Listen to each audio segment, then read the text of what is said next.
Brought to you by Agilus Diagnostics.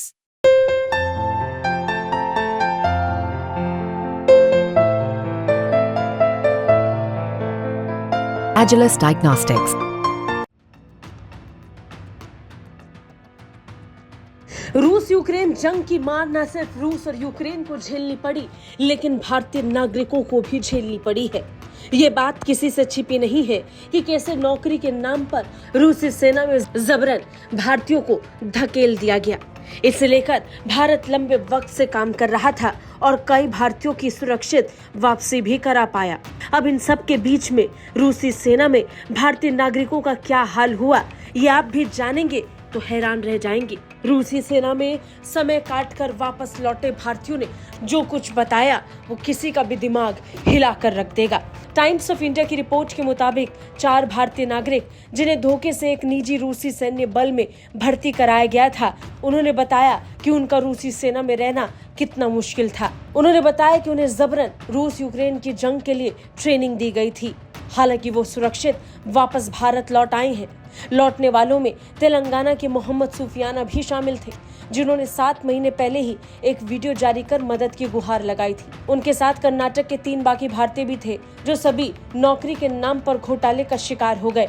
Bharat से लगभग ऐसे 60 लोगों को ले जाया गया था, जिन्हें नौकरी के नाम पर रूसी सेना में धकेल दिया गया। धोखेबाज भर्ती अभियान में रूस में सुरक्षा कर्मी या सहायक कर्मचारियों के रूप में आकर्षक नौकरियों का वादा किया गया, लेकिन फिर उन्हें वहां ले जाकर रूस की सेना में ट्रेनिंग के लिए तैयार किया गया। सुफियान ने टाइम्स ऑफ इंडिया को दिए गए एक इंटरव्यू में बताया कि हमारे साथ गुलामों जैसा व्यवहार किया जाता था। हमारा दिन सुबह 6 बजे शुरू होता था और हम बिना किसी आराम के 15 घंटे काम करते थे। स्थिति अमानवीय थी। उन्होंने बताया कि कैसे उन्हें बहुत कम खाना दिया जाता था और सबसे मुश्किल काम सौंप दिया जाता था। रूसी सेना में भर्ती से पहले उन्हें ट्रेनिंग भी दी गई। उन्हें AK-12 और AK-74 ऐसी राइफल दी गई। इसके साथ ही हथगोले और बाकी विस्फोटक चलाने की ट्रेनिंग भी दी गई। सुफियान ने टाइम्स ऑफ इंडिया को बताया, हमारे हाथों में छाले पड़ गए थे, हमारी पीठ में दर्द हो रहा था, हमारा हौसला टूट चुका था। अगर हम थकावट का कोई संकेत दिखाते तो वो हमें काम जारी रखने के लिए गोलियों की धमकी देते। सुफियान के बयान से अंदाजा लगा सकते हैं कि वो कितने डर में रूस में रहे।